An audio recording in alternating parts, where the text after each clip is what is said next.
Oh, this isn't Frankenstein.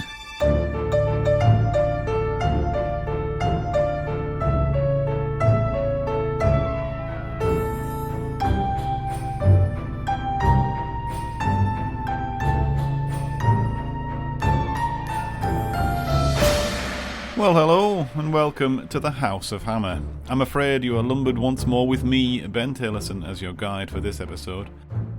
I'm not sure where Kev and Smokey have got to. The last time I saw them, there were racing snails in the garden. But then there was some sort of disagreement. Accusations of cheating perforated the air, and I'm sure I heard the words, "I challenge you to a duel," followed sometime later by the cracking of two pistols, and I've not seen them since. But I'm sure they'll be along shortly. In the meantime, let me tell you what we have in store for you today. As we have done a few times already on a Hammer Odyssey thus far, we're once again sailing the seven seas. Well, two of them, sort of. Because it's a 2-for-1 comedic naval extravaganza. The best kind of extravaganza. As we take you firstly up the creek, and then, despite whatever objections you might have, we continue to take you further up the creek.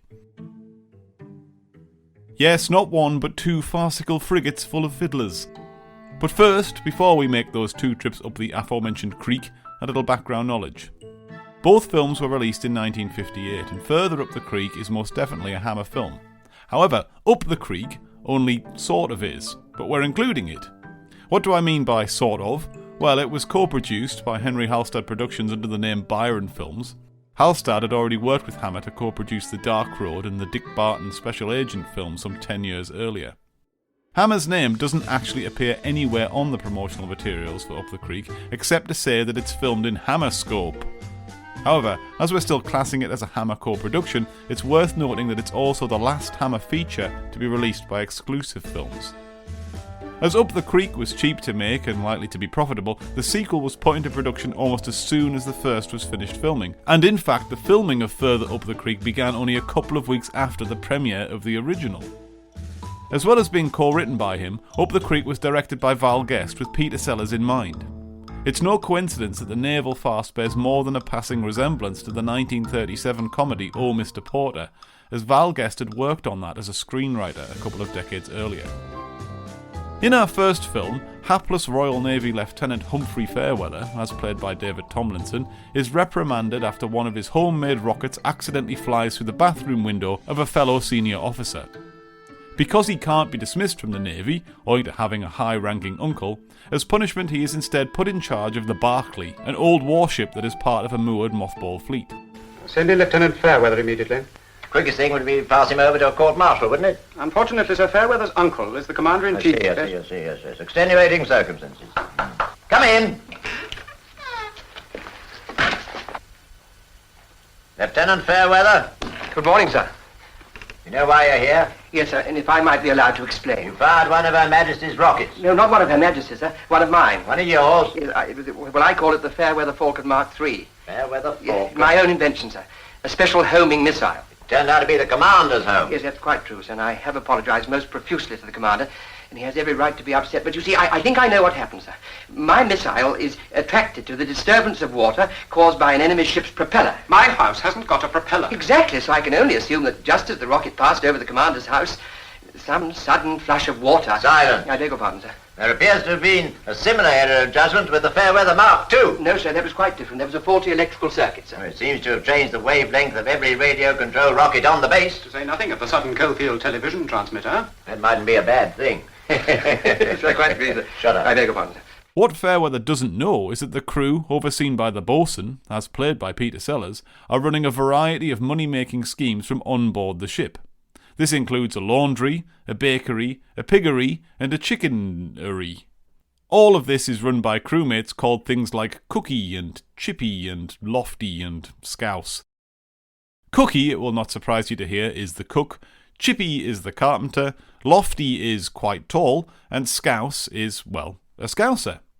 And to say a bit more about that, fresh from his gentleman's disagreement and wearing an eye patch, here's Smokey.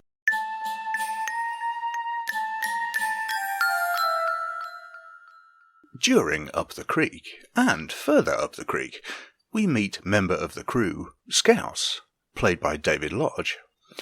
Or rather, I should say, we see him a bit. but more often than not, we hear his name being yelled by Messrs. Sellers and Howard.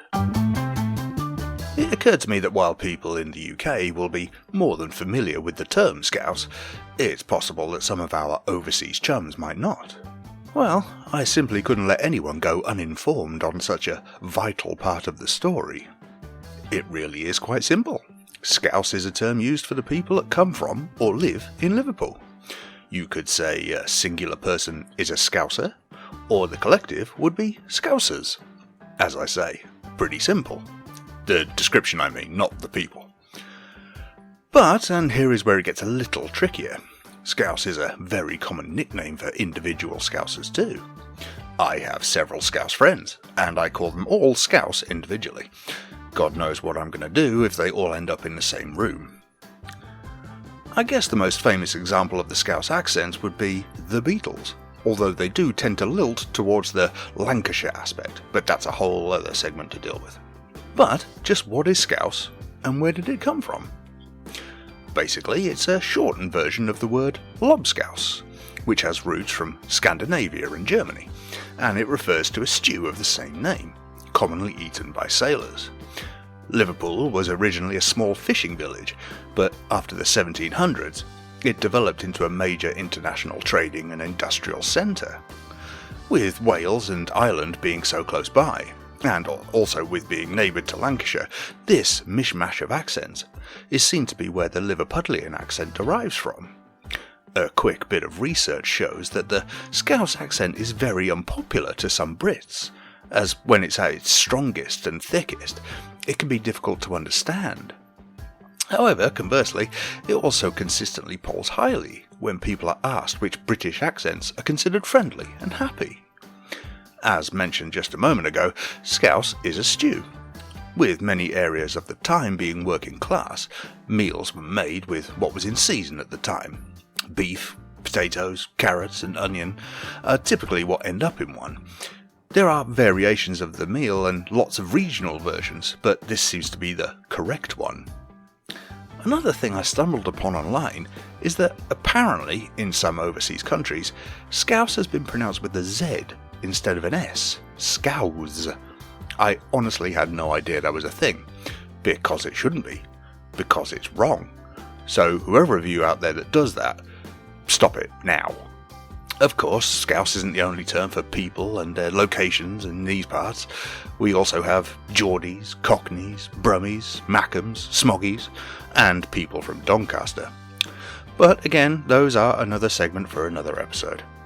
In 2008, the very first global Scouse Day was organised, and is now an annual event that happens every 28th of February.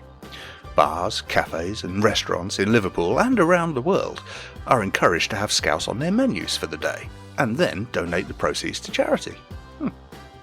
So there you go, a brief history of Scouse. Maybe not as vital to the plot of these films as I hinted at, but then this is the show that taught you about old money, false beards, archery, and the hand crank. Who knows what 2024 will bring?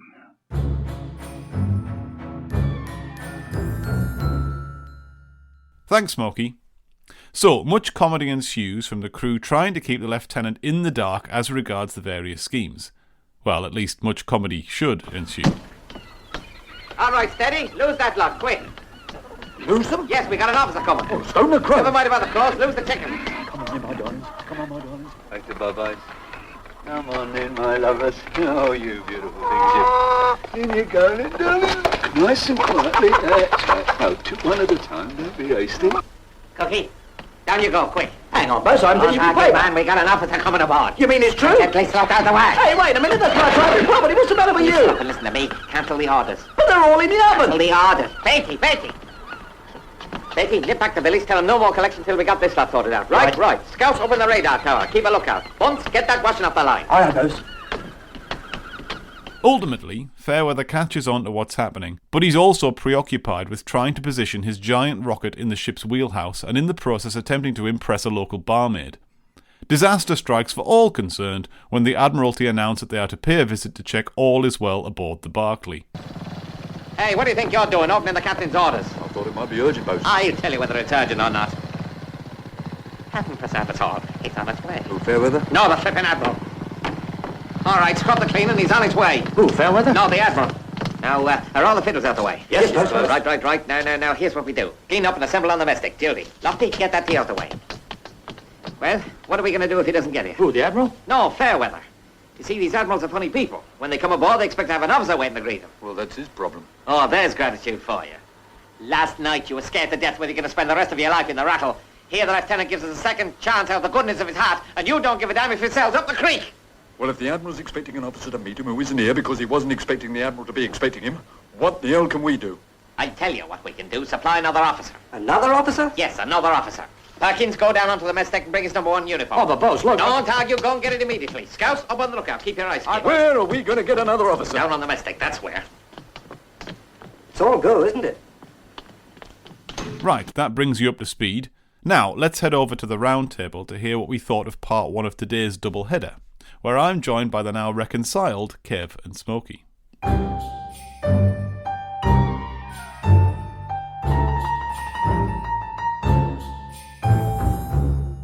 Gentlemen, up the creek.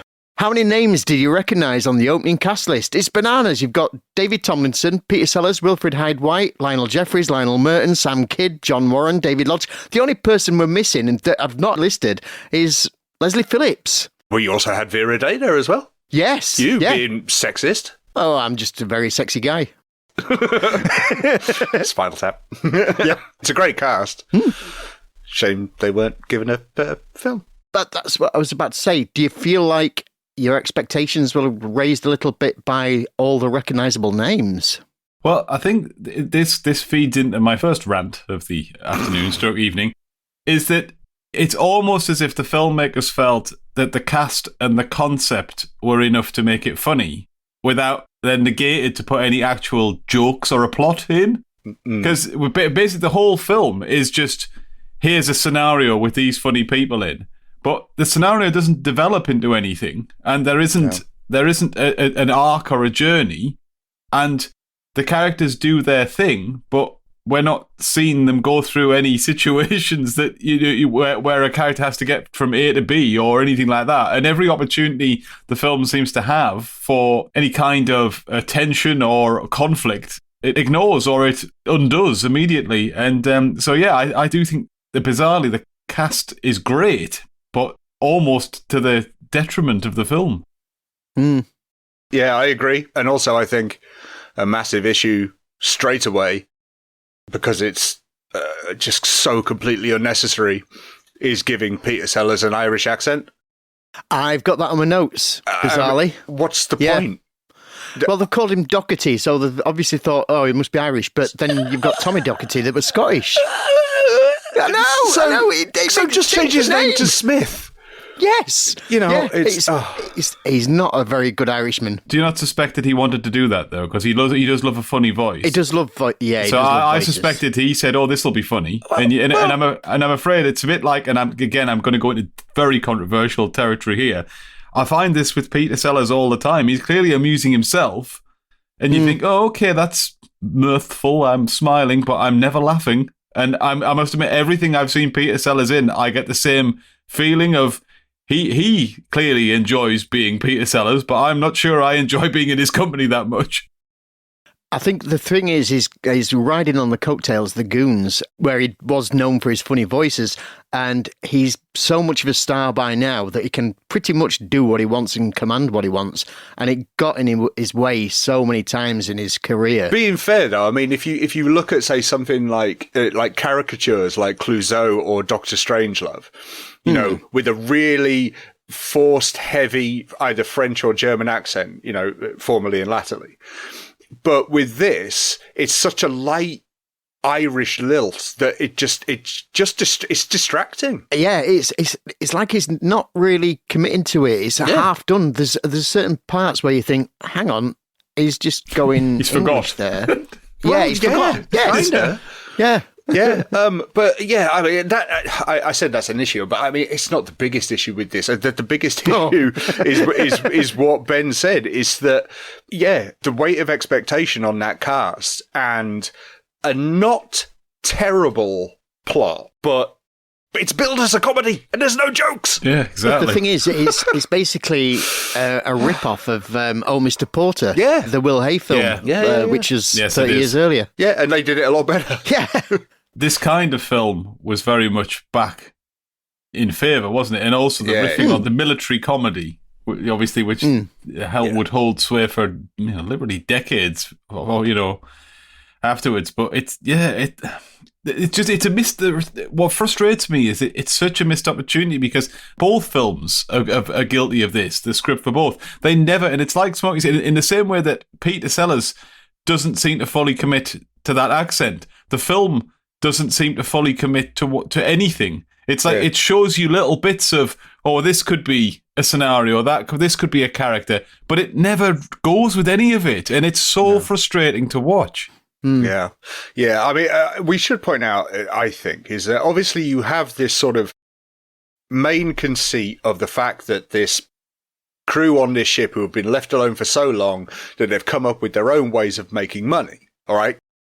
That's a really good plot point. It's industrious and it's clever, and it gives you the geography of the ship really, really cleverly as well, because it shows you how they're making each little bit work along with the connecting village and the businesses. That's smart. But that all just sort of drifts away. Yeah.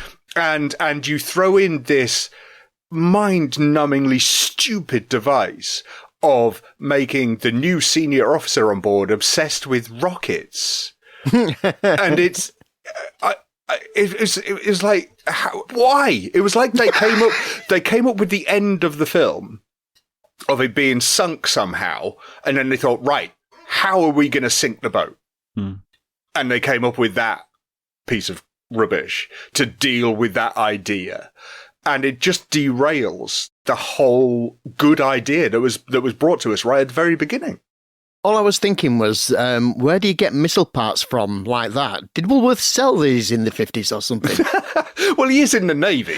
Yeah. He's going to have access to some kind of military... But he says he's made it in his shed. Well, I mean, yeah, but he might be light-fingered. He might have just taken it off a base somewhere. Yeah, well, that makes him as bad as the rest of the crew then. But that brings me on to another key point of mine, though, is that, it's such an odd dynamic between Fairweather and the crew, because he's likeable yet useless. He's torn between service and duty and this fun and curiosity that he has with rockets and the like. He lends himself to being, sort of, you want, from a plot point of view, to see him being duped and then join in with the lads and become one of them and lead them. This is what I want. This is what surely the majority of viewers want. And the film just refuses to give you it. It's almost like the film itself is self-conscious. It's we can't enjoy ourselves too much. Here's, and every time you think, all right, we're getting there, the bigger plot is he's going to lead them. He's going to be daft. They're all going to be this band of sort of, outcast funnies. And as you said, Smokey, it's going to go back to what we saw at the beginning, which made the film feel almost like a pilot episode for a TV series, because I'm getting sort of Phil Silver's show vibes from it. Because you say there could be 1,000 different plots of when you've got a naval man keeping chickens and pigs, and another one, making rocking chairs, and another one who's a baker, and another one who's a laundrette, and you just think all of this is fine, but do something with it. Don't just present it all and then forget about it, which is what the film does, really. And that also makes the very last shot of the film completely nonsensical, because if he had bandied with this motley crew and they'd gone on and been quite successful at their nefarious endeavors, then great. And then the end of the shot, when he sees the crew off and he's waving and he's happy and he's smiling, that would have all made sense. But because they never band together, why is that ending even there? Particularly in light of the sequel, which undoes it anyway. Yeah. Right. Now, that's a perfect place for me to come in with the next question that I've got for you. Now, it's an interesting one, because it's left with Humphrey Fairweather at the dock with Suzanne. Did you buy the romance between Suzanne and Humphrey at all? There wasn't one. Well, it's almost like she was playing him from the start for supplies more than anything else. Well, obviously we'll come on to this a little bit more when we properly go into the sequel, but the same happens in the sequel as well. How they want us to believe that he gets these two beautiful women in both films. I mean, I could push my suspension of disbelief only so damn far. And especially when he ends up with Shirley Eaton in the second one. God, I was ready to kill my television. But no, there is no romance. There is none.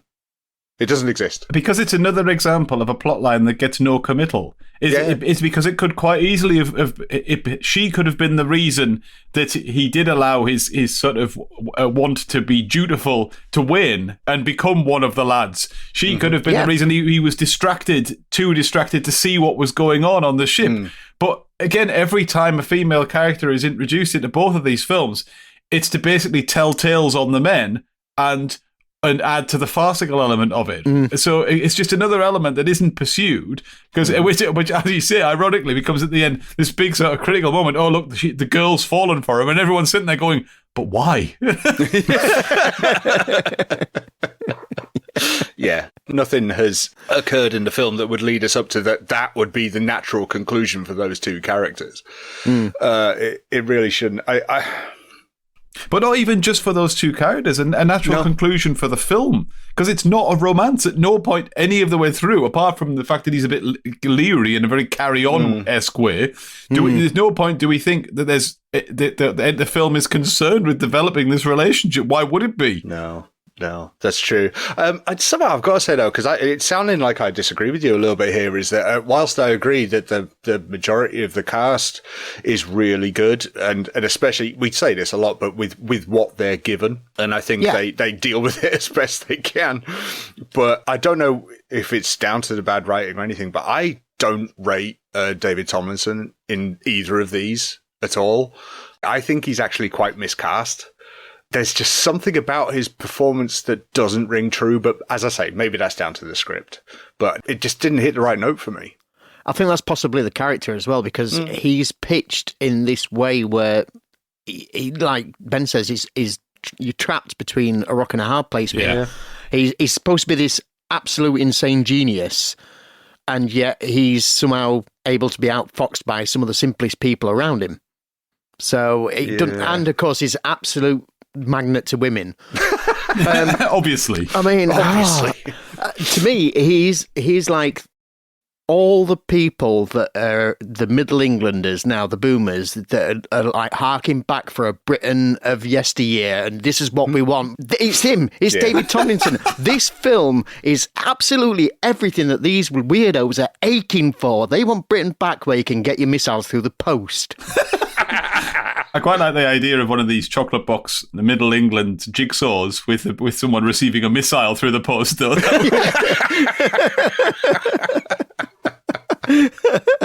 Going back to your point, though, Smokey, because I think he's quite annoying to watch, and I think some of that is intentional, but I don't think it all is, and I think it's partially because you're being pulled in three different directions. I'll tell you the character who he reminded me of a little bit, simply just in how it made me feel. Frank Spencer from Some Others Do Have 'Em, because he's like a bit of an anti-hero in that as well, isn't he? Sometimes you feel sorry for him, but other times, because of the things he does, sometimes they're just stupid, other times they feel a bit mean-spirited, and it's like you get that kind of pulled in sort of three emotional directions, and I felt that with him. Unlike you, I must admit, I don't ascribe any of the blame to the actor. I just think that the character is written so haphazardly that he doesn't quite know exactly what he's supposed to be doing in every scene, because in some scenes, and I say this with a touch of reservation, he's genuinely quite funny. I quite like watching him. But you never get, like everything else in this film, you don't get a consistent run at it, so you can't enjoy yourself. Maybe that's it. Maybe I'm looking at the whole instead of the sum of its parts. Because now I think about it, actually, now in the sequel when he does the drunk scene, that's great. I thought he was great. So maybe I need to pick out a few moments a little bit more. But for me, it just bugged me a little. But I will credit where credit's due, and regardless of the my opinions on Peter Sellers' really annoying accent, is the crew.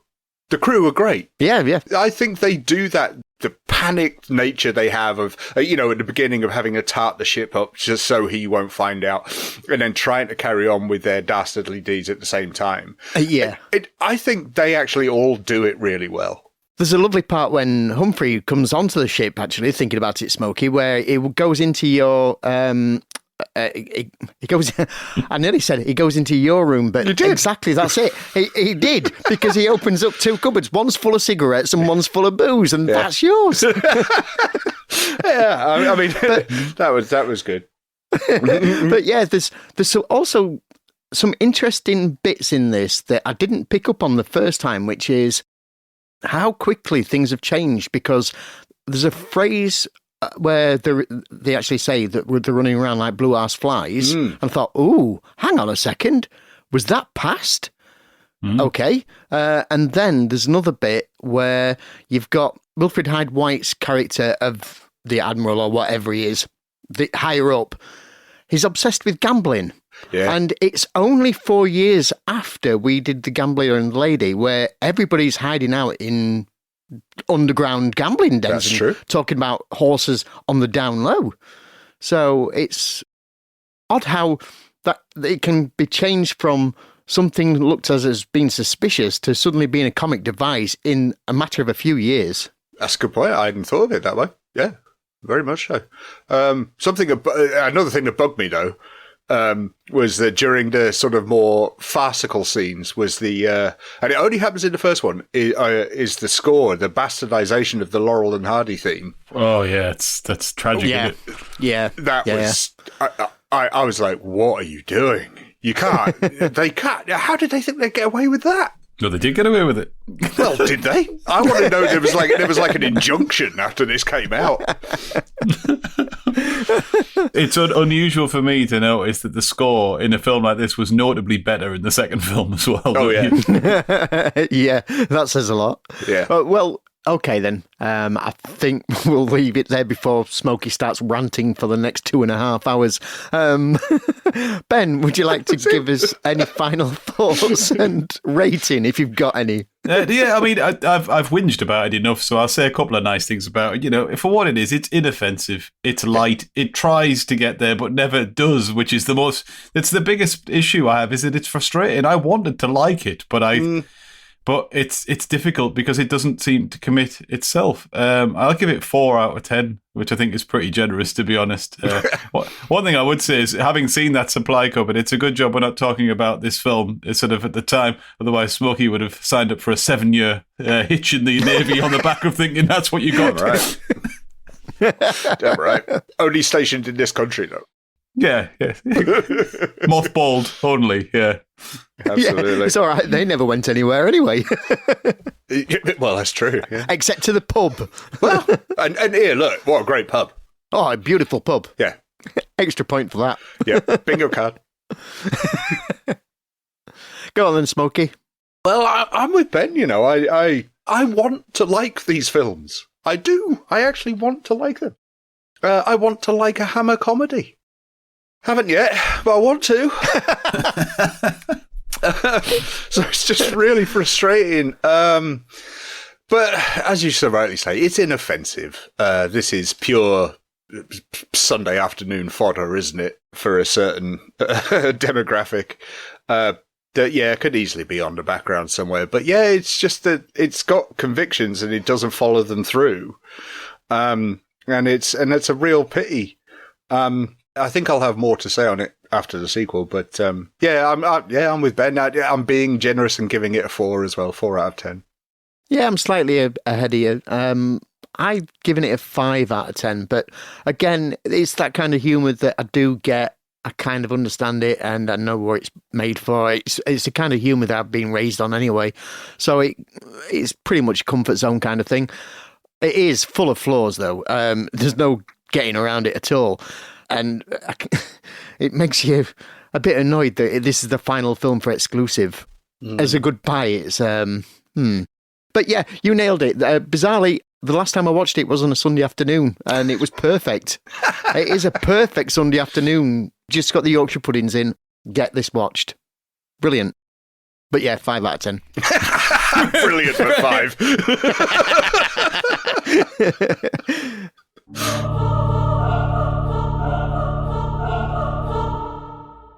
But of course, that's not it.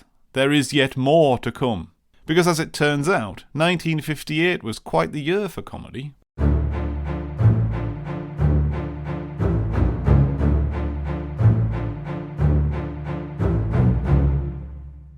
Despite their comparatively recent successes in the fields of science fiction and horror, Hammer never has all their eggs in one basket, and every now and again throw us a curveball with the sometimes very odd comedy. It's fair to say that their hit rate is mixed at best, and you'll hear later on how the latest attempts work out. But for now, let's take a look at some more funny business in 1958's Britain. The film Davy saw in the new year, and even with Harry Seacombe in peak Goon Show fame as its star, the returns proved dismal, and Davy would be the final Ealing comedy released. The radio was still very much a hotbed of comedic talent, and along with the Goon Show, there was Hancock's Half Hour and Kenneth Horne's Beyond Our Ken, that were all commanding huge audiences. The last two featured the talents of Kenneth Williams, who must have given up sleep or something because he's also part of the roll call in Carry On Sergeant, the first of the Carry On films that sees the light of day in August. It also features Shirley Eaton, who'll surface later in Further Up the Creek, along with the future Doctor Who William Hartnell as the irascible sergeant. Hartnell was basically playing the same role he'd played in the TV show The Army Game, which itself would kind of become the Hammer film I Only Asked in November. The Army Game would feature Charles Hawtrey, Michael Medwin, Alfie Bass and Bernard Bresslaw, all of which have already appeared in Hammer films and will do so again. Bresslaw had his own short-lived sketch show on TV, which obviously paid better than being Count Dracula. The Hammer connections continue. Both Peter Sellers and Frankie Howard, headliners of Up the Creek and Further Up the Creek, respectively, appear to have had their own TV specials in 1958 as well, whilst Life with the Lions continued to be a ratings winner. Michael Medwin puts his comedic talents to good use in the Tommy Steele film The Duke That Wore Jeans, a bright and breezy musical comedy directed by Gerald Thomas, the driving force of the Carry On series. Even though he's not part of the Carry On series just yet, Sid James sees the foundations being laid on his comedy legend status, with Tony Hancock on the radio and an appearance in the rare colour British comedy film Next to No Time, starring Kenneth More in September '58. While I'm on the big screen, the hangover from World War II meant that getting hold of militaria was very easy. The aforementioned Carry On Sergeant, along with the nautical naughtiness of Girls at Sea and the square peg seeing Norman Wisdom take on the Nazis, were relatively cheap to produce. This is one of the reasons for the plethora of war movies that continued through the 50s and into the 60s, whether the people wanted to relive the trauma or not. Unlike the comic imports from America that were, for the most part, romantically based, with such titles as Going Steady, Anti-Mame, and The Girl Most Likely, there was a smell of irreverence in the air in Dear Old Blighty when it came to hitting the funny bone. Saucy seaside postcard humour was clearly on the rise, which was proving to be a delicate dance with the already overworked Board of Film Censors. For a final flavour of where we are, some of the biggest and most bankable names in British comedy outside of Hammer were Terry Thomas, Joyce Grenfell, Bob Monkhouse, Irene Handel, Morecambe and Wise, Norman Wisdom, Spike Milligan, Charlie Drake, Benny Hill, Robert Morley and Jimmy Edwards. So as far as a pool of talent's concerned, looking through the cast lists of Up and Further Up the Creek, they share a pretty deep one.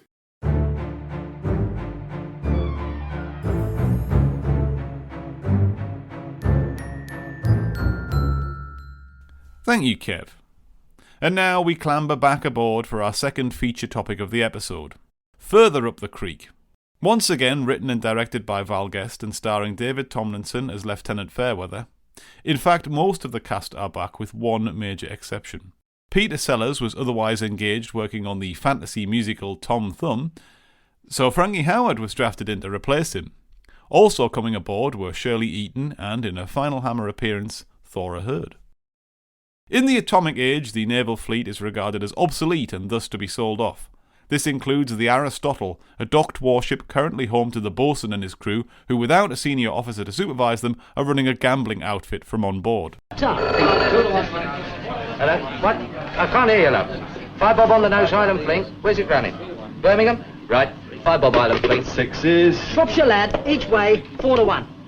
4 to 1? I beg yours. 3 to 1. No, 4s. The bosun said I could have 4s. The bosun is the clerk of the course, and the bosun can come down here and do the books himself, right? Right. Now look steady. Hello? Oh, hello, Mr. Tompkins. Blue boy at Birmingham? Right.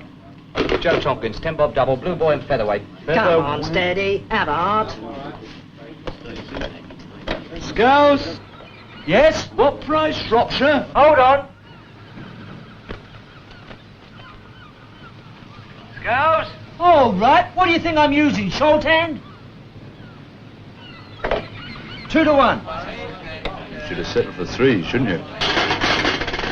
The Aristotle is sold to the Algeroccan government and needs to be shipped to its new owners in the Mediterranean. Do you ship a ship? Or do you sail it? Or can you only sail it if it's got sails? Anyway, semantics aside, big boat must go place. Lieutenant Fairweather is, of course, once again assigned to oversee the band of misfits who've cooked up a new scheme.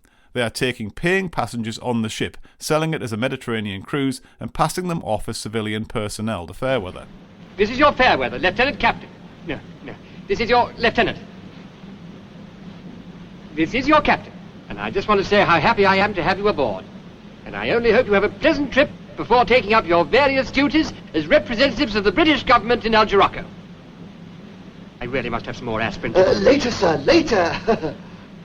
And anything that my crew can do to make you comfortable has my complete and utter support. And I only wish that I could join you at breakfast and meet you all personally while you're sitting there eating. Thank you. Beautifully spoken, sir. Oh, do you think so? You know, I really must get on to officer's appointments. The idea of my having to do the whole thing alone is absolutely ridiculous. I was just coming to that, so why not let me take over for a spell? Well, it's very thoughtful of you, Dibble. Not at all, sir. Do you good to get your head down for a couple of hours? Yes, it has been rather a full start, hasn't it? I'll get the steward to wake you at I lunchtime. won't hesitate to call me if you want me, will you? I don't think anything can go wrong. Oh, not if I know anything about it, sir. Quite straightforward. A little further out and sharp right. Sharp right it should be, sir. Again, Fairweather, who it must be said is apparently irresistible to all women, which forms the basis for a scant subplot, eventually rumbles the crew's game, but there are larger problems afoot, or indeed afloat, as when they arrive in Algerocco there's a rebellion occurring, and they've run out of fuel. Stop engines! Well, would you ruddy believe it? Oh, rebellion reported in Algerocco. Blimey, this is going to start one here. Do not enter harbour. Presence of British warship might embarrass government. Await arrival of flagship. Await flagship. If she arrives before we've uploaded the passengers, there'll be quite an ugly scene, won't there, sir? Ugly, we'll be flogged around the fleet of all times to have a rebellion. Ah, now, this is interesting. It says here, presence of British warship might be embarrassing. So that's all right. All right. Yes, if we stuck our colours and went in flying the Algeroccan flag, we wouldn't embarrass anyone, would we? Dibble, you know perfectly well we couldn't do that. Could we? Can you suggest anything better? Can you break out the Algeroccan flag? Yes, sir.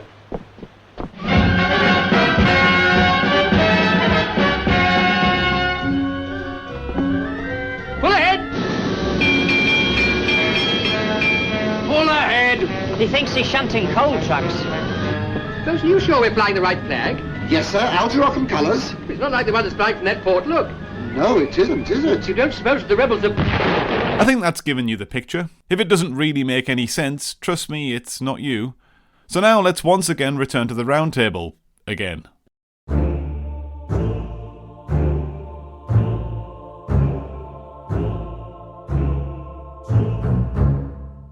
Film number 2 then, the sequel. And on my notes I've just got it scribbled down as F.U. the Creek. So it must be further up the creek, I'm not sure. I think so.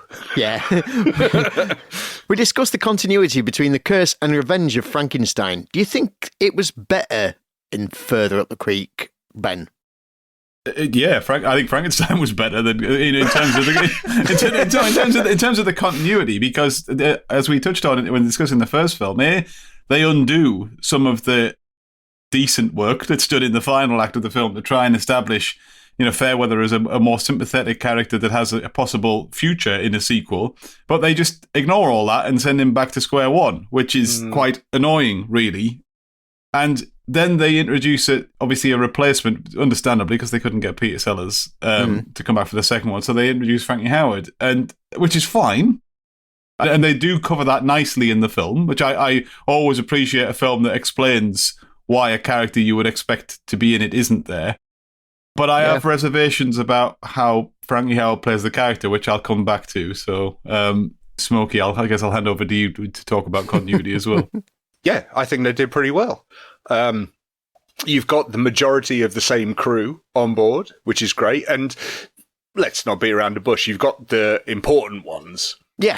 Obviously, apart from Peter Sellers, but the background of the crew, you've got the important ones there, the ones you recognise, and the ones you kind of got on with in the first film. They're all there. That's good. I like that. And as you say, the description of why Peter Sellers isn't there anymore, great. Love that too. I'm going to start off why I think this has a leg up over the first one. And this also goes back to The Revenge of Frankenstein, which is when we did the roundtable for that, you asked us, Ben, what a sequel should have. And I said about that film that it needs to be more. It needs to be bigger. This does that. This film has taken a lesson from us. Yeah. When we said it needed to be Terminator 2. I don't think I watched the same film, sorry. But you think about it, instead of doing dodgy deals, which they are still doing, they have upped their dodgy deals, and they've also thrown in turning it into a pleasure cruise. That is a sequel doing more. Yep. So I am going to give this credit straight off the bow and say that they did. They gave us more. You can't ask for too much more in terms of upness. You know me, when a sequel comes around, I want it to be kind of on the same baseline, but, expand the universe a bit. Yeah. And they actually leave port. So straight away, you've got an expanded universe. And they've learned their lesson. Hang on, Ben. They've learned their lesson, and they've gotten rid of the bloody rockets. Yeah. Well, they've banned him from him. It's a win-win. Win-win. Yeah. Ben. I'm not going to disagree with you. No, I'm not going to disagree with you. It is an improvement on the first because this film has a plot, which the first film didn't. All of which is intrinsically tied to the elements that you talked about there, the bigger, better of it. Because we go somewhere and we do something, and the plot isn't just men doing things on a ship they shouldn't be. The plot is we're going somewhere, and at the end of that journey, a thing happens. Screenwriting 101, all of that is there. So I'm not going to disagree that the film is bigger and better in inverted commas, come back to that later, because of that. Actually, thinking about it, this has got a lot of similarities between the Lions films, the two Lions films we've got, because the first one of the Lions films felt like a number of sketches thrown together. Yeah, true. As did Up the Creek. And suddenly on Lions in Paris, that had a proper arc. Yeah. And same here. I'll give it that. Plus, they've done that. We talked about it in the Lions episode, I think, as well. About they've done that thing that sequels do, where we'll take what you know and we'll take it somewhere else. So we'll take it on location. I mean, they're only the very final, really third, not even that, 10 minutes of the film. They kind of do that, but it's a different concept. It's a different film because they're as you said, they're doing something different. Yeah, and two other positives I'll give it. One is Frankie Howerd is Frankie Howerd. Right, so he's not putting on a ridiculous accent that isn't his own. No. He already has a ridiculous voice. That's true. And you've got to give them so much credit. Is that we get our first in the first minute of him being on screen, which I think give the people what they paid their money for to walk through the door. Absolutely, but is also you've also got to say for the first half of the film, they Jar Jar Binks the hell out of David Tomlinson because he was ever present in the first film, and this is the Attack of the Clones of Hammer films, and they just sort of go, oh no, just stand at the back and don't do much, or actually you need another nap, and so just put him to bed. And so he is less annoying in this because he's not on screen as much. So David Tomlinson is the Jar Jar Binks of Hammer movies. And like Jar Jar Binks, he maintains the same level of performance as he did in the first one as well.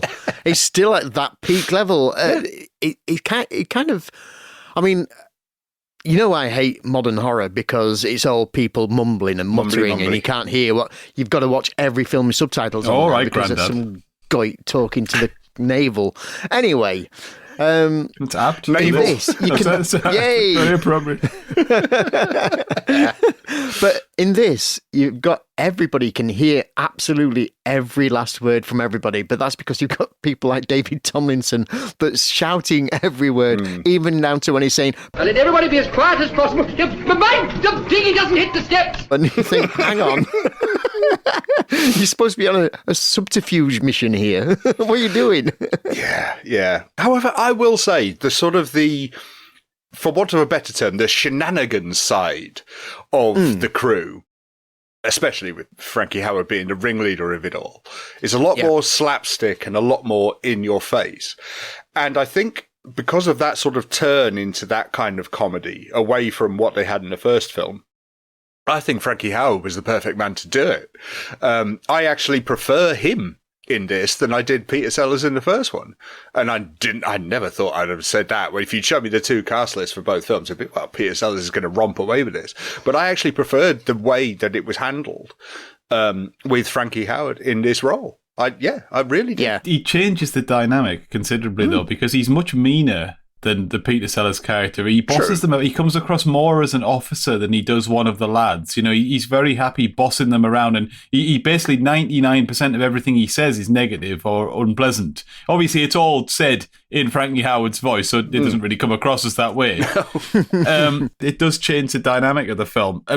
One of the criticisms I'd have of this is it feels the need to keep some of the worst or least likable elements of the first film and repeat them. You know, including that frustrating thing of not letting one particular plot develop before we feel the need to have another one. The prime example is that the film could have been sustained on the concept of Fairweather being on board and not realising that these other passengers were there. And therefore, we could have had lots of funny scenarios where he almost runs into them or he almost discovers this. And we get a couple of them in passing, very short. But then, again, the writers feel the need to, well, we'll jettison that. We'll let him find out about them. So we'll have a second plot about the fact that he doesn't realise that they're all paying guests on board. Then we'll jettison that and he'll find out that they are. And the first film did this as well. Yeah. So you never get grounded in one comedic plot long enough to start to actually enjoy any jokes, because there aren't any jokes, because the film doesn't loiter long enough to have jokes. I mean, one thing I will say is that, you know, at least the film early on, before the whole scenario is set up, does attempt a couple of, you know, set-piece jokes. There's a scene where the David Tomlinson character accidentally sets a jet engines off and blows the clothes off some passing women. And that's funny. I can get the humour in that. I know humour's subjective, but I can see that that's funny. You know, that's the kind of set-piece that I expect in a farce. And that's the only one that I saw. So, you know, it's like, where are the jokes, is what I'm asking.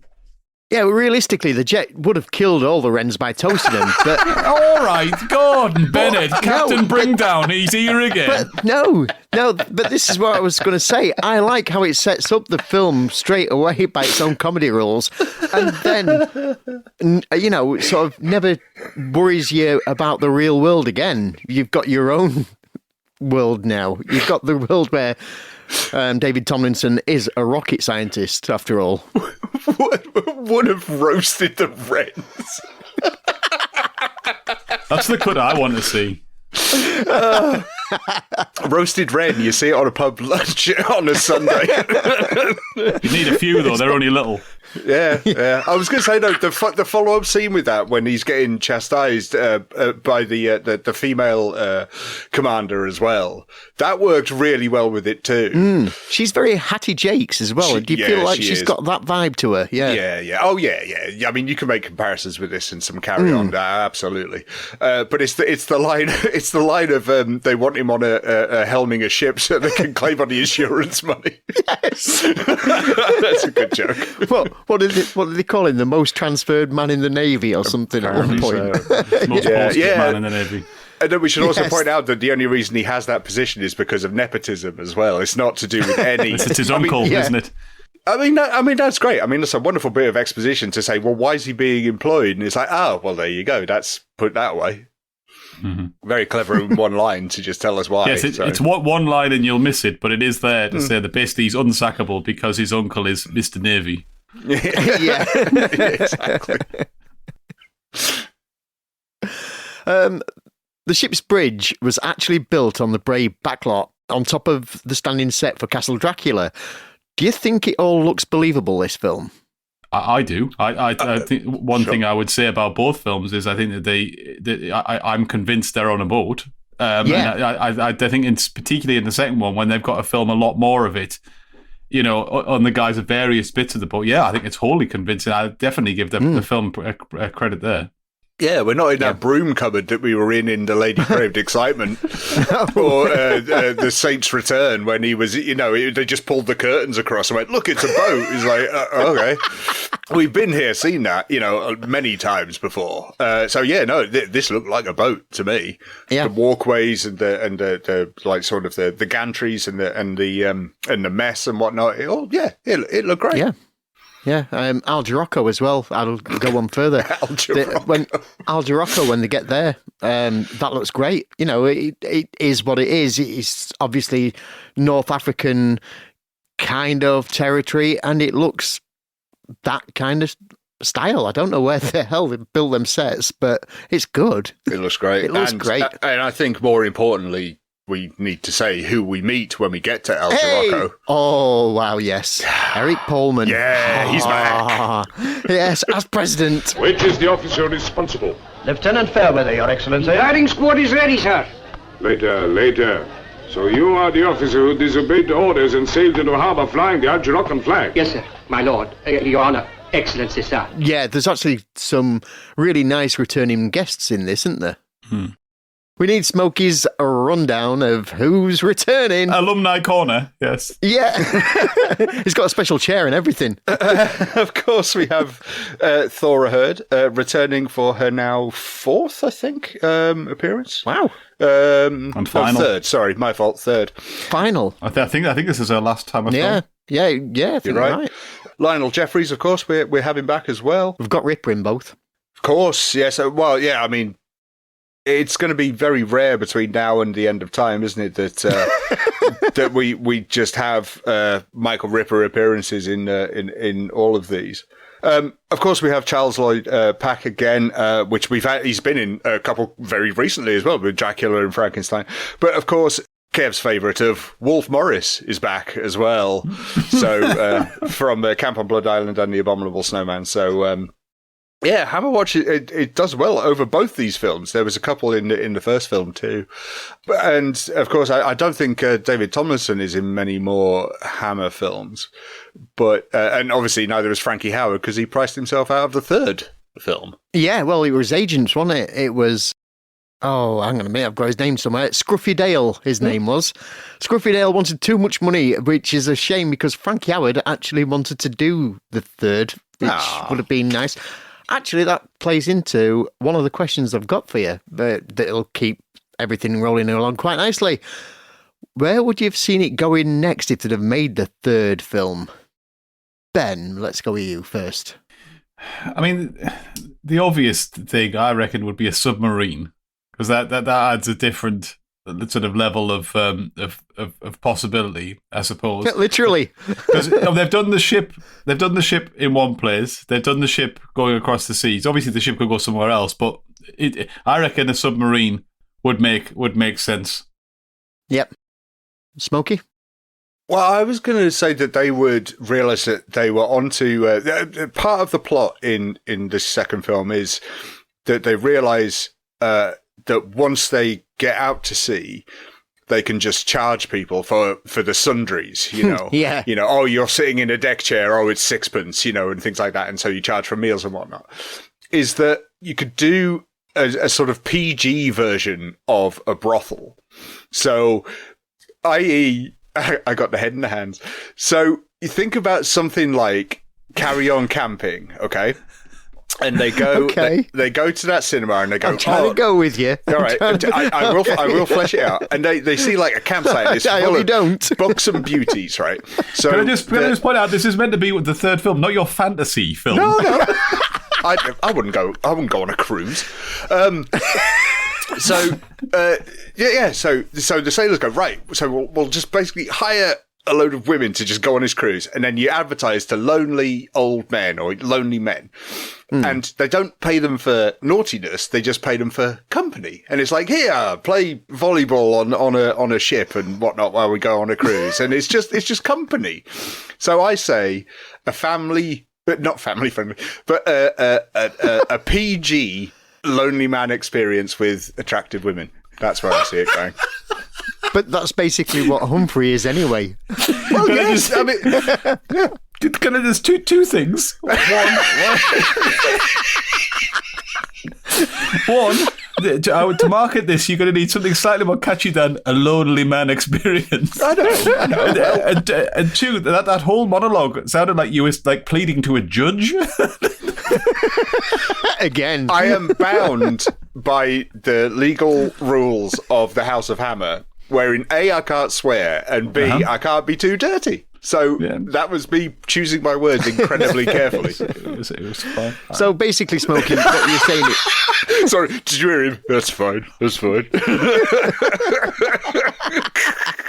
So basically, Smokey, what you're saying is that they're actually expanding on the butler saw machine that they've had on there and taking it one step further to more of a Club 18 to 30, where it's full of lonely men that just end up getting drunk. There you go. You've got it. I just think that you think of the era this is coming into, especially with the carry-on films becoming more and more prevalent, with the sort of bawdiness. That's not a word I like, but it fits with those films. Yeah, definitely. And I think they're going to ramp up those sort of buxom newborn. I mean, look where we're heading into with Hammer. You know, we're going to enter the buxom women territory.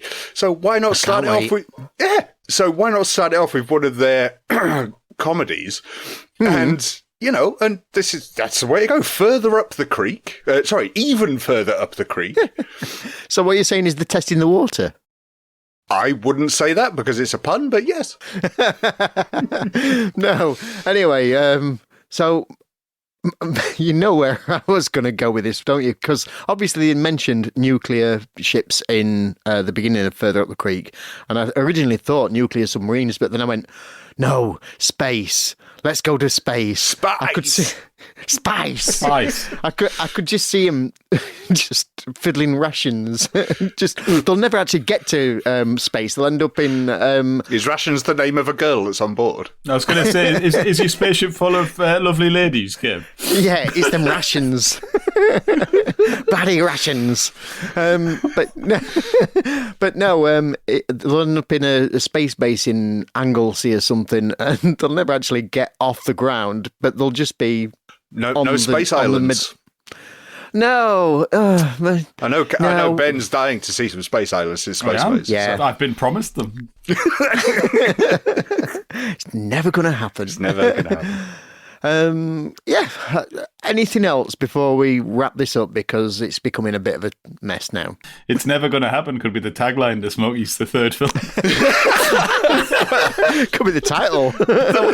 This was nearly 70 years ago, so I think it's not going to happen. Sorry, Kev. What was the question? No, it was just going to be your final thoughts and your rating. Yeah, I prefer this. I can't sugarcoat it. I prefer it to the first film. One of those rare instances, as we talked about, of a sequel outdoing its predecessor. Again, I'll reiterate, it surprised the hell out of me that I preferred Frankie Howerd in the role than I did Peter Sellers. I never would have thought that beforehand. Tomlinson works out a little bit better this time. As I said, the drunk scene with him is wonderful. I really, really enjoyed that. He was great there. Like, I must admit that's excellent. It was. It did make me chuckle. The gun cannon fight on the island when the island shook like cardboard when the explosions were going off. I thought that was quite funny as well.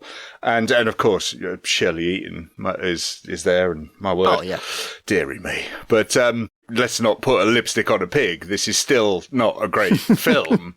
It has been, we've all said, it lacks jokes, but it has a couple more than the first one, in my opinion, that I did chuckle a little bit at. So I'm going to just nudge this up one. I'm going to give this a 5 out of 10. It's slightly better, but it's still not wonderful. It's fair. Ben? I'll accept that this is a bigger, better, and actual film, in so much that it has a plot, and it's more structured, and it feels a grander experience. But to be honest, the final act, for want of a better word, torpedoes any chance it has of getting a better score, because the final act is horrendous. The film is far too long. And you think, well, where are we going here? We're already well over an hour and a quarter, and we haven't reached any conclusion. And the final act, we arrive in dodgy, faraway lands with low production values, in a plot that even within the realms of a farce, 10 minutes that make absolutely no sense. You have characters doing things that the characters would never do, for reasons that aren't made clear other than one half line here, there, and everywhere. The film ends in a very confusing way. I'm not supposed to... I mean, the actual final end, don't get me wrong, I understand what's happening. Yeah. No, it's actually agreed. 5 minutes. It makes no sense. 5 minutes. The whole Al Jarocco, from Gibraltar onwards, yeah, it is actually 5 minutes. The whole last act. It's ridiculous. It's ludicrous. So because of that, I would have given it a 5 if the film had ended. It's still at sea, but I'm afraid it loses a point. So it's another 4 for me. Well, okay. Well, I'm going to go the opposite direction, mate, because unfortunately for me, keeping Fairweather out of the loop for over an hour of the film was really to its detriment, because they just strung it along too much. It became too farcical and nothing was happening. They were just, again, stuck. And when you they could have really made something more of this rebellion and had a little bit more of that subplot going on. The whole Al Jarocco thing, I felt, squeezing that into the last 5 minutes, you could have really expanded on that. You had a lot of scope there for really opening it up. And I do feel sorry for Humphrey anyway, because not only is he locked in a cupboard for most of it, he has the most ridiculously bad luck with women, because he gets the most drop-dead gorgeous woman on the planet every time, and they're just stiffing him all the time for supplies, or, well, I've got a free ride out here, I'm off now, and I'll wave them from the port kind of thing. He's not a lucky lad, is he? I'm not saying anything. Again, bound by the rules of how to. Oh yes, yeah. Okay then. And I'm gonna play it level, and it's still another 5 out of 10 for me. It's okay, and again, it's Sunday afternoon entertainment. So what you're saying, Kev, is that if you were helping to write Smokey's fantasy third part, there'd be no one getting stiffed.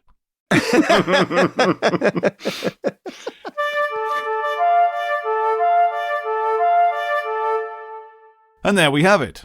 Now, you've heard our opinion, so why not share your opinion with us? You can find all the ways to get in touch with us at linktree.com/househammerpod. Speaking of opinions, we thought this particular double bill of British comedy represented a perfect opportunity to have a chat with someone who is something of a fan of such things. And we are delighted to say that Smokey caught up with Scott Phipps from the Talking Pictures TV podcast for a bit of a chat. Okay, since we are in 1958 and we have a double bill of Hammer comedy coming up to us, I thought who better than to ask on, the host not only of Stinking Paws and Real Britannia, but also, of course, of the official Talking Pictures TV podcast, is something you can correct me if I'm wrong, but something of you're a British cinephile, and especially comedy as well. So welcome to the House of Hammer, Mr. Scott Phipps. It is absolutely my pleasure. For a moment, when you mentioned 1958, I honestly thought you was going to say, here's a man that knows the era very well because he was there. I wasn't. We leave those jokes down to Kev. He can talk. He's only about 2 months younger than me. No. I mean, we throw them at Kev. Well, he deserves it, to be honest.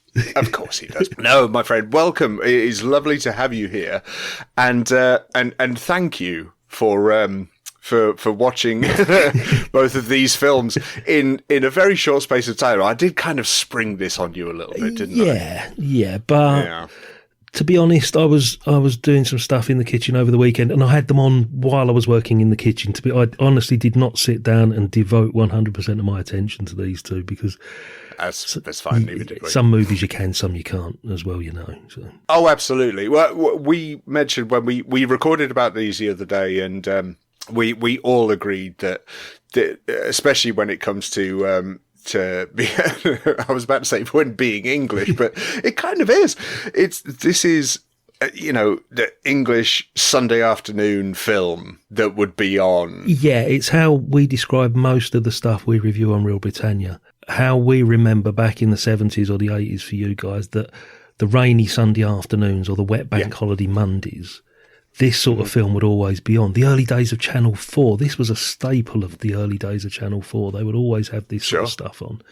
And it's only places like Talking Pictures TV that you will see something like this now. Very rarely on mainstream TV we see anything in black and white, full stop. Agreed. Unless it's, Psycho or Sunset Boulevard. Yeah. No, that's fair. So I should ask you, I'm guessing I already know the answer, but you have seen these before? Many years ago. Again, possibly in the early days of Channel 4, may have been the last time I saw them, early 80s. And I'll give you my full reaction to both of them anyway, but the overlying sort of instant sort of reaction that I can give you to them is I was very disappointed, based mainly on when you look at the cast list for these and you're going to be expecting something a little bit special. You get two quite ordinary films, unfortunately. It's the only way I can describe it, I think. Were you aware these were Hammer films?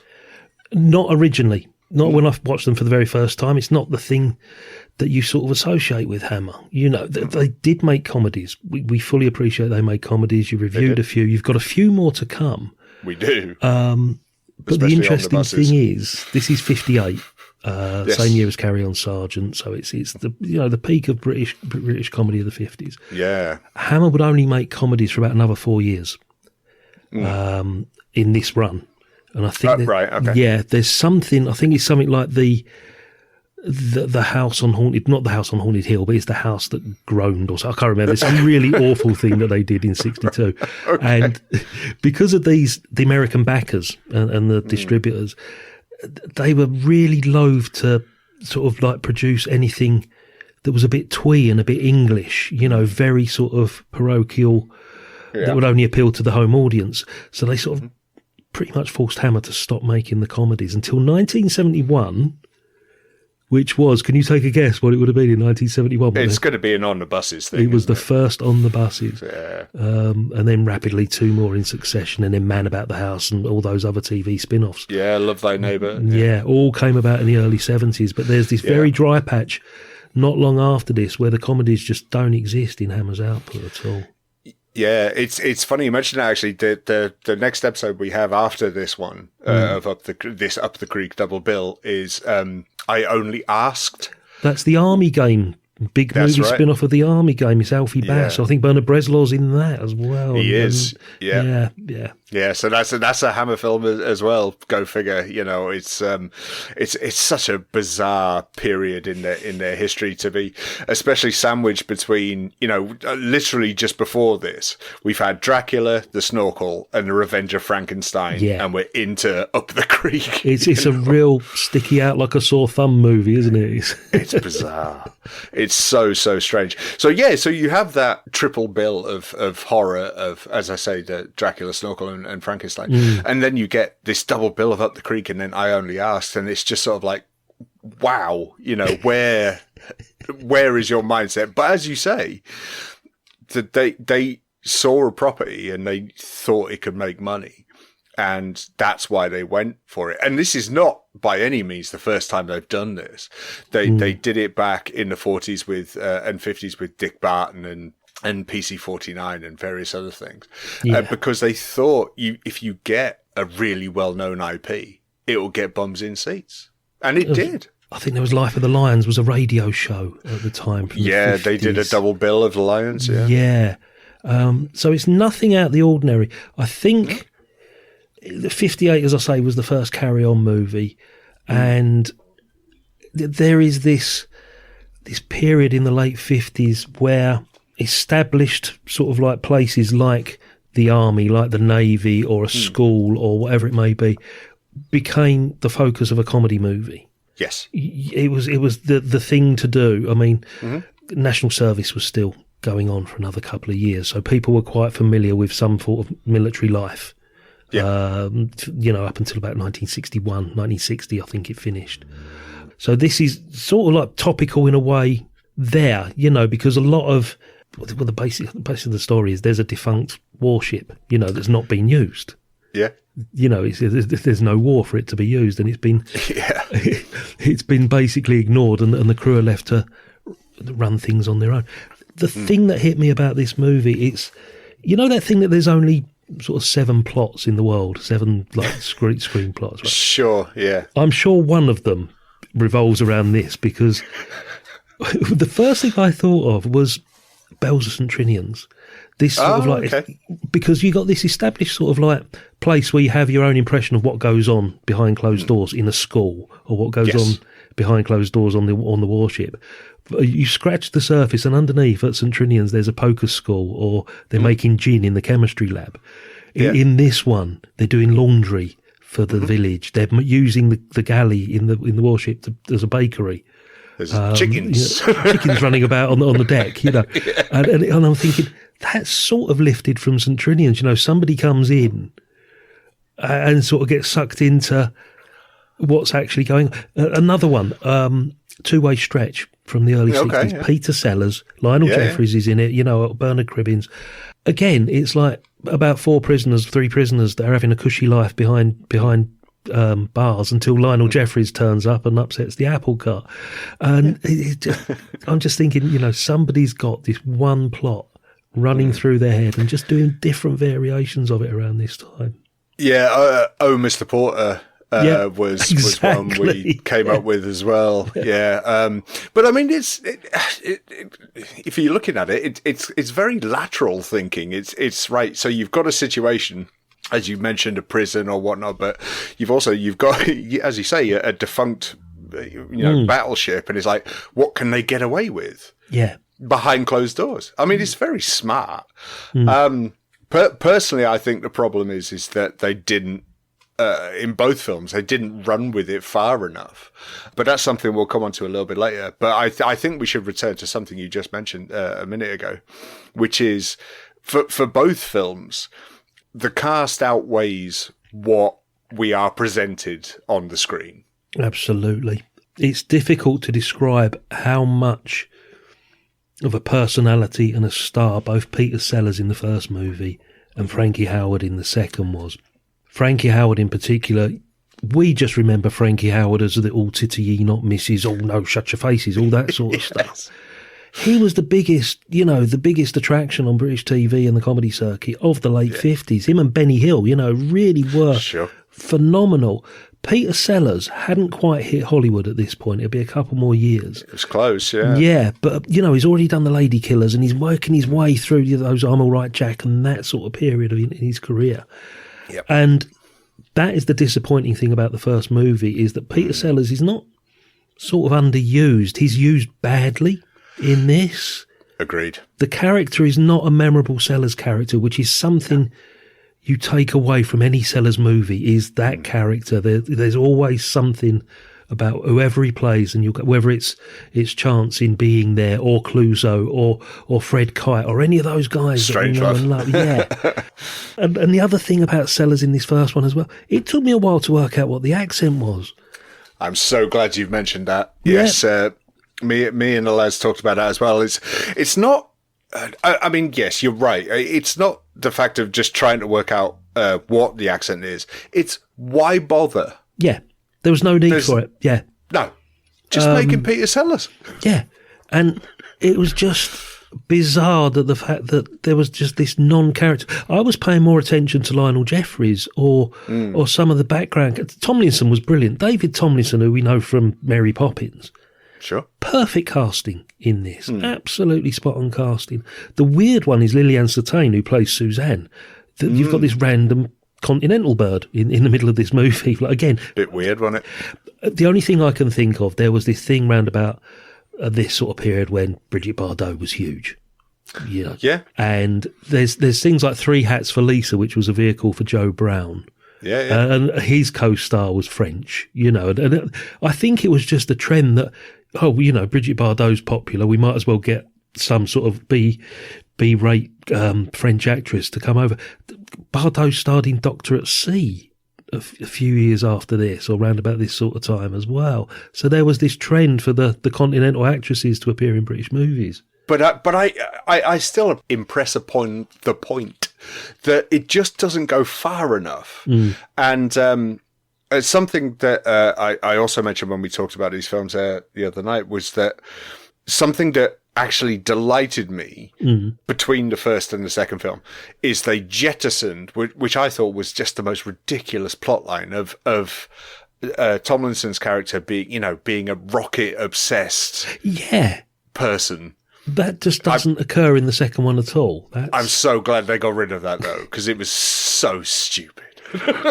It was just a plot point to come up with some big explosive finale, which you knew was coming from the second the word rocket was mentioned at the beginning of the movie. You knew that was going to happen. It definitely wasn't a MacGuffin. It was Chekhov's gun, Chekhov's rocket. Proper Chekhov's gun. It was mentioned in the second sentence of the movie, and you knew there was going to be an explosion somewhere before the end. Absolutely. Yeah. When it comes to sort of the British comedy of this time, it is, as you say, the first Carry On film is there. And compared to the later Carry On films, you know better than I do, but they're not as, and I don't like the word, but they're not as bawdy as the latter.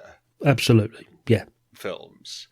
And in Up the Creek, there's a tiny little bit of sauciness. Yeah, a little bit. Saucy, yeah. In Further Up the Creek, there's a little bit more, especially with the opening Tomlinson scene with the blowing the clothes off the wrens. Yeah. That surprised me, actually, that bit. Yeah.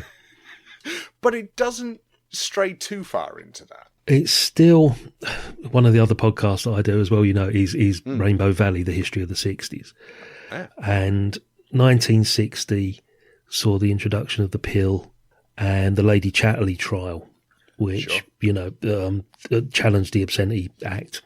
And basically the floodgates were opened in 1960 and the permissive age, as it was known, really came to the head, and teenagers, which were never a thing, were suddenly given a free rein. A teenager never existed until 55, 56 or whatever, because they were the children of the soldiers that came home from the war.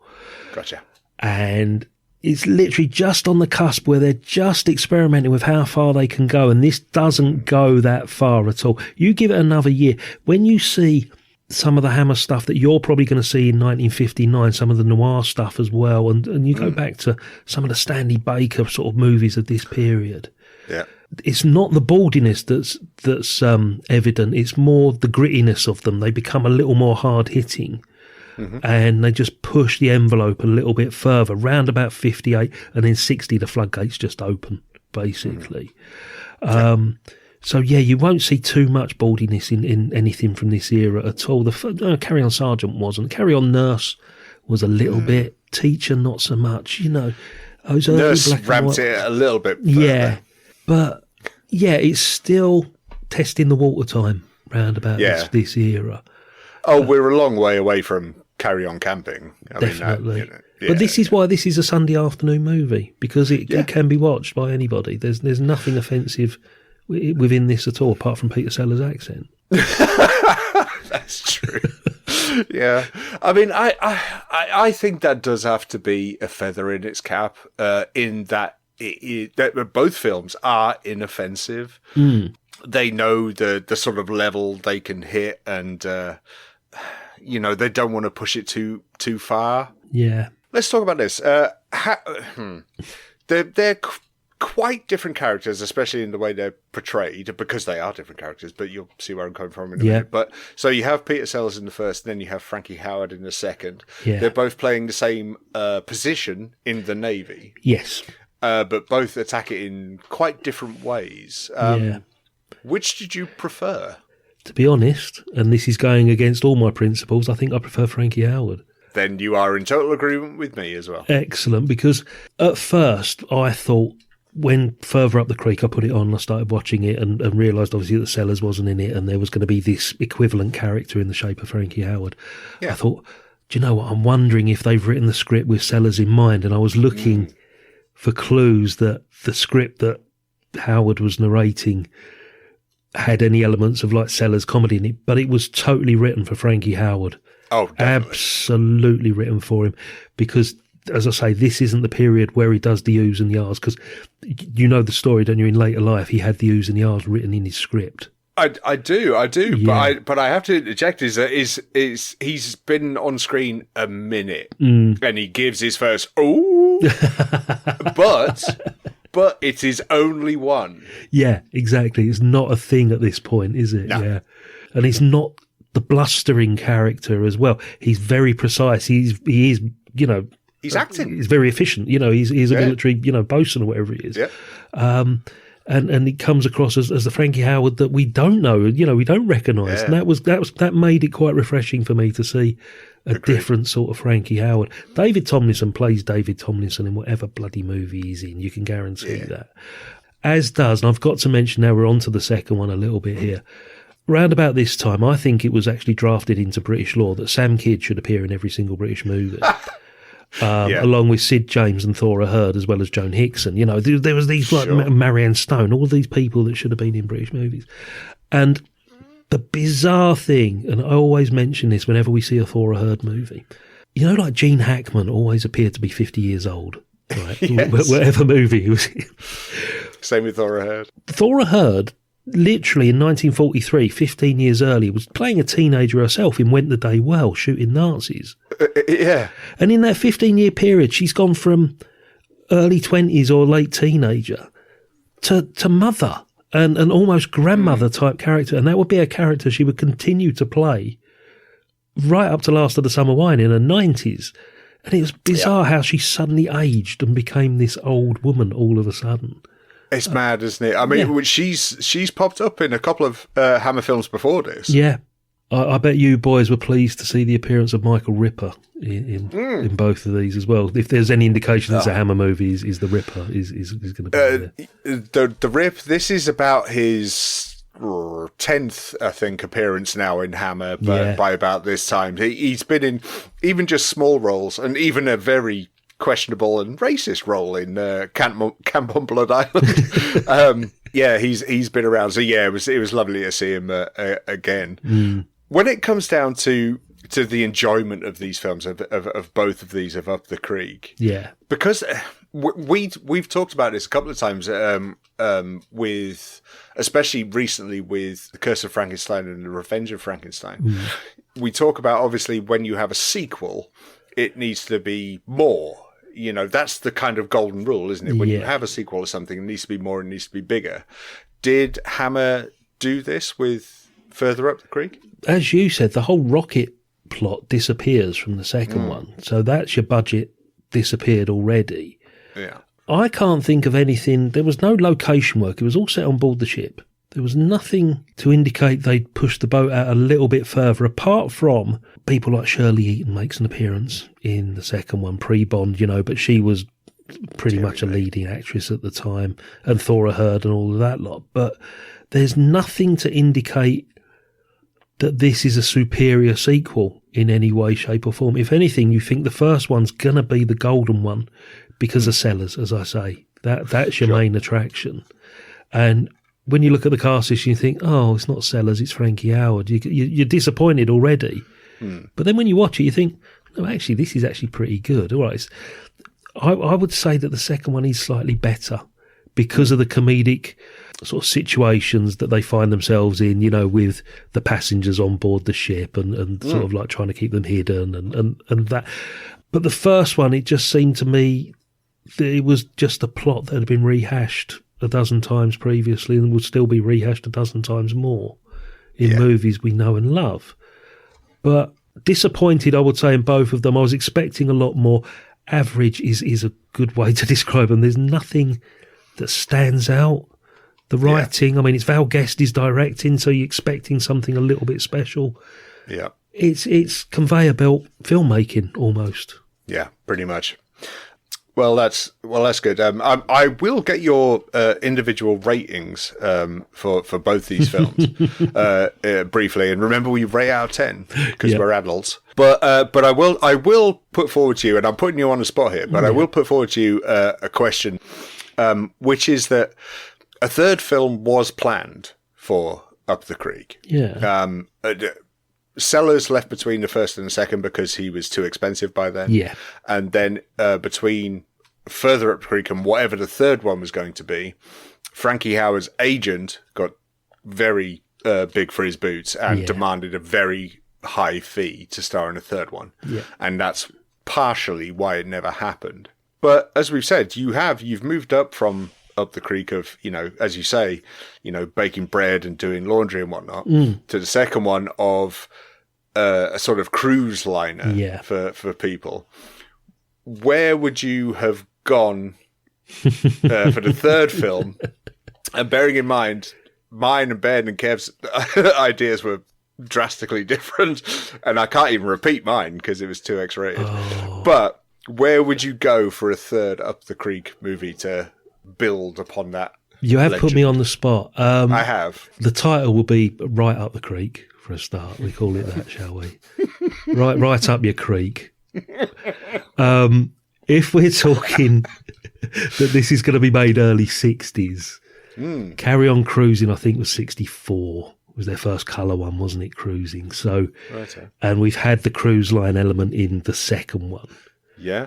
Could they go on a mission and sort of redeem themselves somewhat? They come out, they get the ship out of mothballs and send it to some war-torn island, and the crew of incompetents come good at the end and save the day or something. I like that. How about that? I like that. I think that's fantastic. Yeah. That's the only thing I can think of off the top of my head, mate. Some war-torn Caribbean island, and they're all totally ill-prepared, but through, I don't know, sort of sheer good luck and incompetence as well at the same time, they save the day. Yeah. Absolutely wonderful. I can't disagree with that at all. Yeah, I think Ben's was in space, so yeah, his doesn't count. Oh, yeah, I could see that. It was a space race here in the early 60s, obviously. I know, yeah. But that's just got Ben written all over it, hasn't it? All right, my friend. So out of 10, you're rating for Up the Creek first. And as I say, an average film deserves an average rating. There was nothing to say that I hated it or disliked about it. It was just a pleasant Sunday afternoon movie.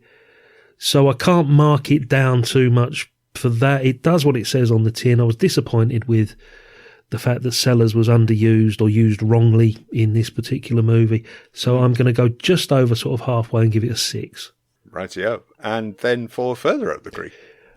Because I enjoyed it slightly more, 7 is pushing it into sort of almost classic territory, and it's not a classic movie by any way, shape or form, so it has to have the 6.5, the extra half point there, mate. Rightio. Well, I don't normally allow halves, but because you're a guest, I'm going to.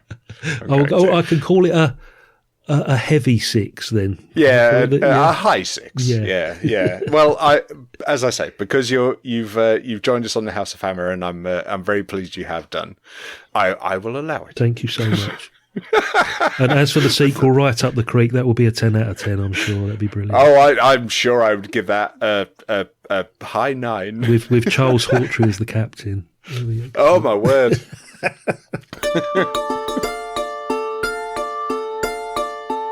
Thank you, Smokey, and thank you, Scott. Lovely stuff.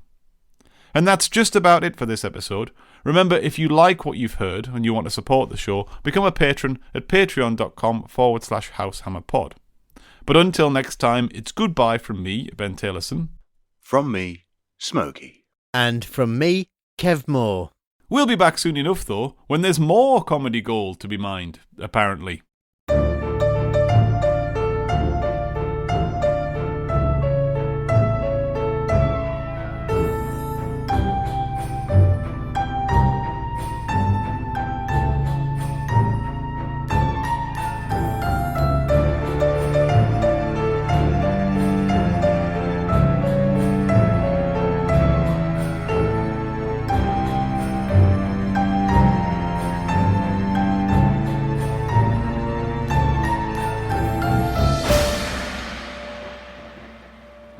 yes.